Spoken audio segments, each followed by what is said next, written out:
Tá, então dando sequência ao nosso assunto, vamos falar agora finalmente da biblioteca de multiprocessing, mas eu quero deixar claro que o assunto de thread ele não acaba, entende? A gente vai começar a entender um pouco mais quais são os problemas de threading para entrar em multiprocessing e vocês vão ver que o chaveamento de um para o outro é muito simples em Python, né? Assim, Python foi muito inteligente em, ao saber das limitações que tinha com o GUI, etc., em deixar claro que você teria as duas opções com basicamente a mesma interface. Essa interface pode ser via herança, como a gente já viu com threading, mas como o tempo do curso é um pouco curto, eu vou mostrar uma outra forma que se aplica tanto para thread quanto para processos durante esse conjunto de slides. Antes de falar de multiprocessamento, eu tenho aqui para vocês um exemplo que vai ficar um pouco ruim de ler no slide, mas eu vou passar para o terminal já, né? Em que eu criei vários threads, entende? Lembrando como isso funciona. Eu crio uma classe, minha thread, que herda da classe thread, entende? Eu fiz o import em algum lugar que não está aqui no slide. Lembrando que tem que ter o construtor, senão a coisa não funciona do super, entende? E eu tenho uma classe contador. Observe que essa classe contador, ela é uma classe que não herda de thread, entende? Ela herda de object, que isso aqui é mais um estilo de programação para quem programava em Python 2, né? Que meio que forçava você a herdar de object. Python 3 não precisa mais. Mas isso aqui é basicamente uma classe que não herda de ninguém, entende? Eu só escrevo assim por costume. Então a classe contador não herda de ninguém. E a classe contador tem um método que eu chamei add and get, que basicamente faz o seguinte: soma um valor mais um e retorna aquele valor que foi somado mais um.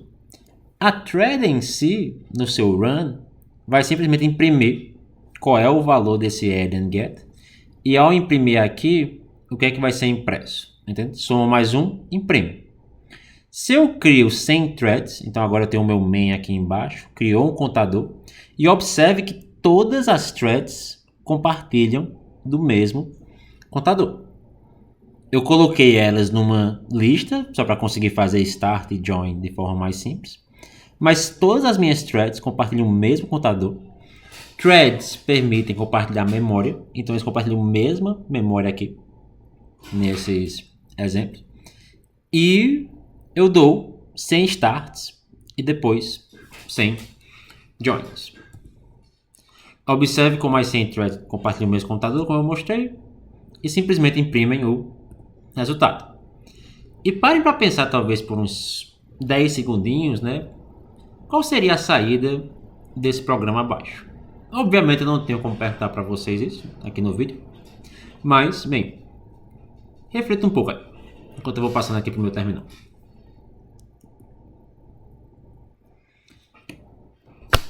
Então, abrindo aqui o meu terminal, eu que já tem um spoiler ali, eu peço desculpas, né? Eu já deixei esse código mais pronto para poupar um tempo de vídeo. Não é exatamente o mesmo código do slide não, mas vamos passar por ele também passo a passo aqui. Faço o import de threading aqui na linha 4. Criei aqui a classe contador, lembrando que esse object é opcional.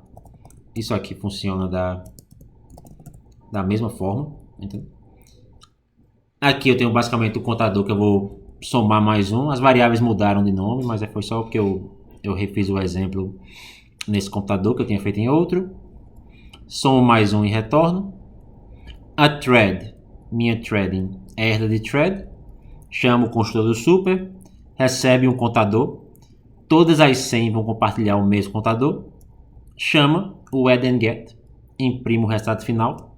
Aqui na linha 23. Esses são os passos básicos para criar uma thread, né? E o meu main aqui, eu criei o contador. Estou fazendo um for de 1 até 100. E estou fazendo start em cada thread minha.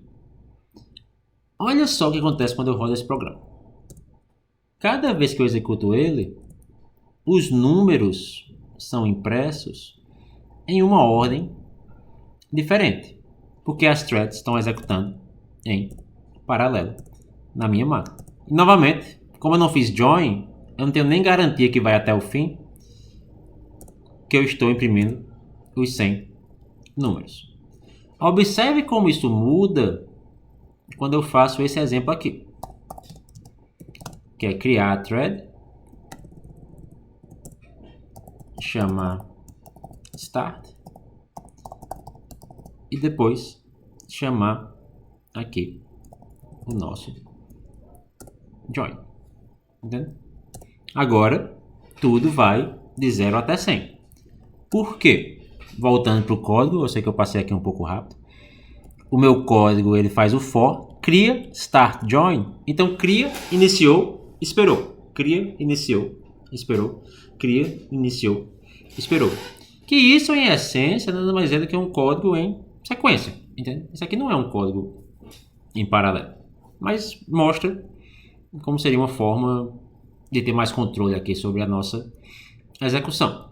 Entende? Então, quando a gente usa threads, a gente vai ter esses problemas que são chamados de condições de corrida. Quem já viu uma aula de sistemas operacionais? Então, a resposta da pergunta é eu não sei, porque eu realmente não sei qual vai ser a ordem, por causa do paralelismo.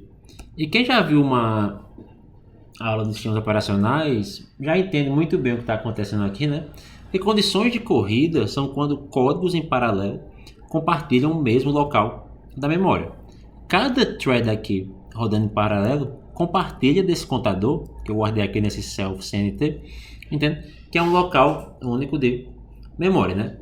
E a gente não tem como garantir a ordem que as threads executam. Como elas executam em paralelo, o sistema operacional que vai cuidar de rodar elas, né? Inclusive o main pode acabar antes delas finalizarem, como a gente mostrou no exemplo na outra aula, né?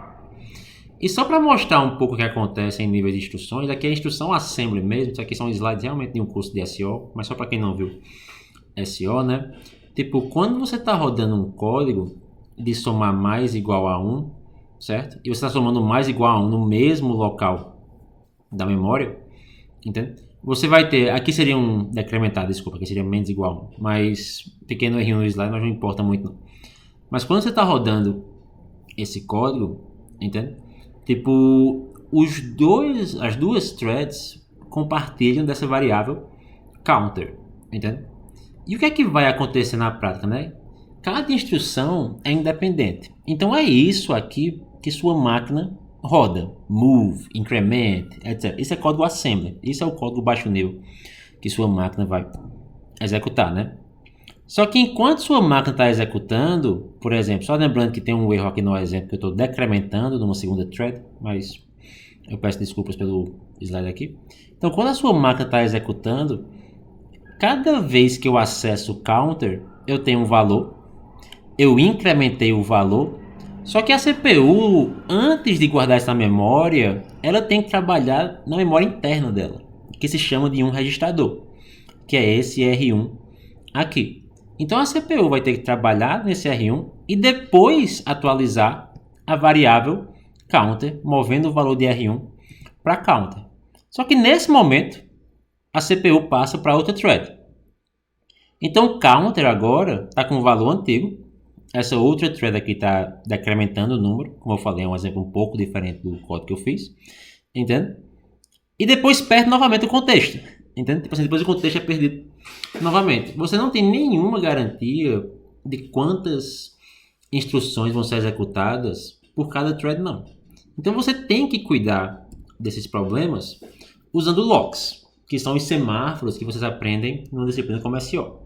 Só que para efeitos do curso, né, já que a gente está falando aqui de um curso de Python, para fazer um curso mais focado na linguagem Python em si, eu não vou falar tanto de lock, embora locks existam na linguagem Python, né? Porque tem um truque muito bacana que Fernando meu já deu para vocês na live, durante os vídeos dele, né? Que se você usa primitivas de programação funcional, você evita condições de corrida. Não que você vai evitar em Python, porque Python é uma linguagem multiparadigma, mas se você tenta se manter num pensamento funcional, você evita condições de corrida. Porque cada função tem a sua própria memória. Então vocês vão mudar um pouco a forma de tratar com o problema, entende? E a gente vai fazer isso através de MapReduce, mas deixando claro que sim, existem locks e semáforos na biblioteca de Python. E agora a gente vai tentar resolver o problema trazendo para vocês a noção de MapReduce em paralelo, não só com threads, mas logo de cara com multiprocessamento, evitando também os problemas de GIL. Então, embora uma thread ela é leve e compartilhe a memória por padrão, compartilhar a memória nem sempre é uma boa ideia. E GIL vai ter os meus problemas de performance em Python. Processos são mais pesados, entende? Vários Firefox vão travar sua máquina, vários Chromes vão travar sua máquina, né? Só que processos não compartilham memória por padrão, embora é possível que cada processo da sua máquina funcione no seu espaço de memória. Se você roda um programa 2 vezes, cada um deles está trabalhando num espaço de memória diferente, né? E cada processo tem o seu GIL. Isso quer dizer o quê? Que o lock de um processo não interfere em nada o lock do outro. E não compartilhar memória, a gente vai ver como vantagem, porque permite a gente pensar em como resolver problemas paralelos, evitando esse compartilhamento de memória. Note que memória e dados ainda vão fluir de códigos paralelos um para o outro. Eles só não vão compartilhar o mesmo espaço de memória. Isso vai evitar a condição de corrida, que é a nossa solução Python, mas vamos mostrar o exemplo com multiprocessing e depois para threads, meio que vem de graça. E o que é bacana, o módulo multiprocessing vai permitir você realizar maps em paralelo. Então o nosso MapReduce, que a gente começou falando do Hadoop antes, né, vai vir agora de graça. Então você tem a CPU aqui, que eu fiz uma CPU um pouco mais longa, e eu tenho um código Python. O que vai acontecer na prática é que você vai criar várias cópias desse mesmo programa. E tem um truque muito inteligente que o sistema operacional faz, que se chama copy on write. Quando eu criar a cópia de um programa, eu não duplico a memória ainda. Isso é bem nível SEO mesmo, assim, mais baixo nível. Eu só duplico a memória se alguém escrever. Entende?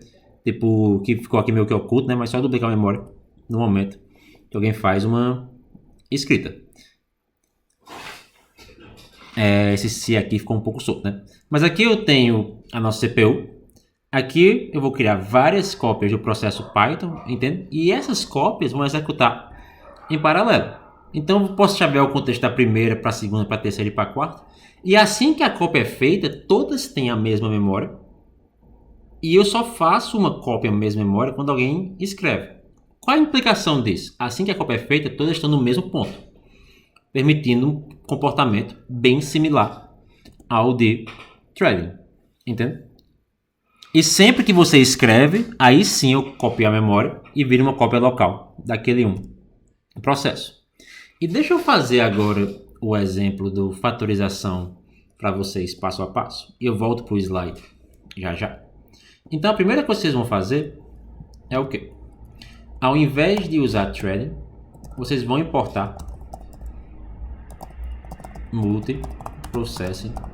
E geralmente a gente importa como MP, botando um labelzinho MP, só para ficar mais simples nosso código.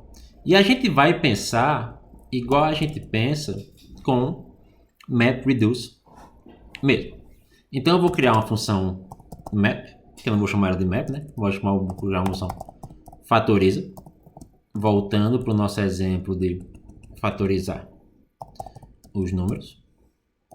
Vou botar aqui i igual a 0. Mentira, RV é uma lista, for i in range 1,num, if num mod i igual a 0, se i divide o número exatamente, rv.append e return rv, função de fatorização beabá, entendeu?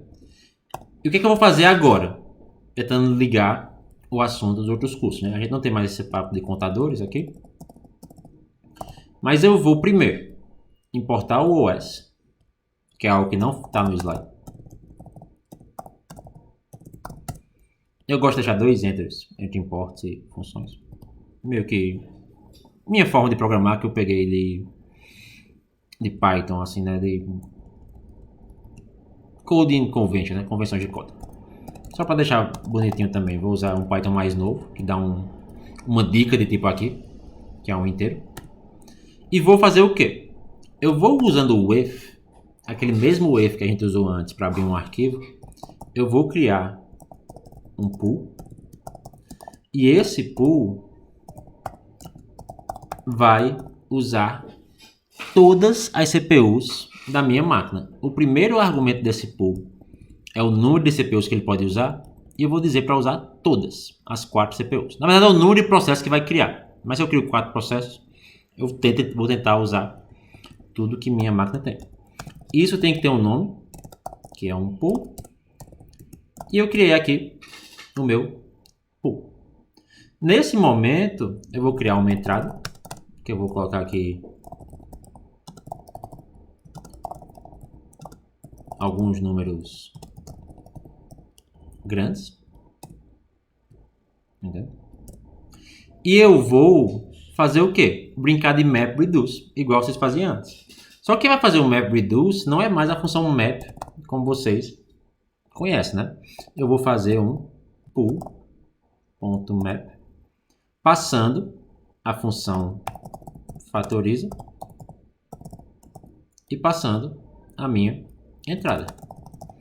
E para cada resultado que eu tenho, eu vou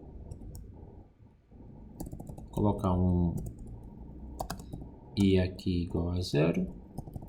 Eu vou imprimir entrada índice i e eu vou imprimir o meu resultado. Seguindo esse exemplo aqui, que eu espero não ter feito nenhum erro, né? Eu vou até rodar ela aqui na outra aba para deixar ver rapidinho entre código e exemplo, né? Rodar aqui o meu exemplo.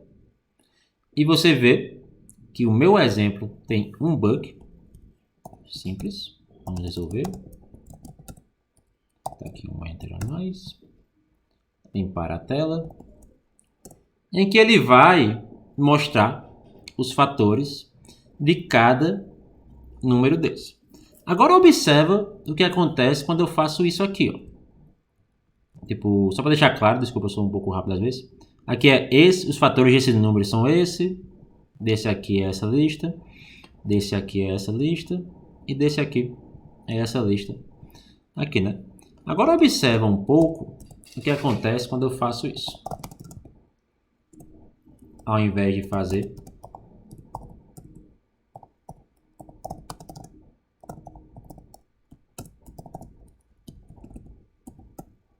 vou passar aqui só uma CPU. Vou rodar. Esse código ele deve rodar um pouco mais lento.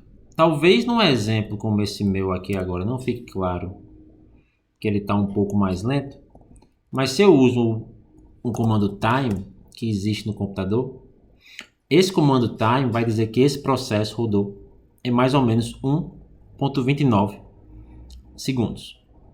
Se eu coloco aqui o 4 ou o CPU count de antes, ele vai ser um pouquinho mais rápido. Só que só para deixar claro que eu quero fazer isso com um pouco mais, né? Eu vou fazer o seguinte. Eu vou aumentar o tamanho dessa lista. Quando eu somo listas em Python, eu copio os dados de uma para outra. Então eu vou basicamente fazer várias cópias dessa lista aqui de uma forma bem simples. E vou rodar o meu exemplo. Que agora deve demorar um pouco mais de tempo. Demorou uns 3 segundos, né? Que fatorizou bem mais coisa do que antes. Demorou 9 segundos, desculpa. O tempo aqui tá 9 segundos de usuário, né? Aqui é basicamente dividindo o tempo de CPU, o tempo que eu espero, porque tem os processos rodando, entendeu? Tempo de SO, tempo total aqui estaria nesse 9, né? Se eu boto aqui uma CPU,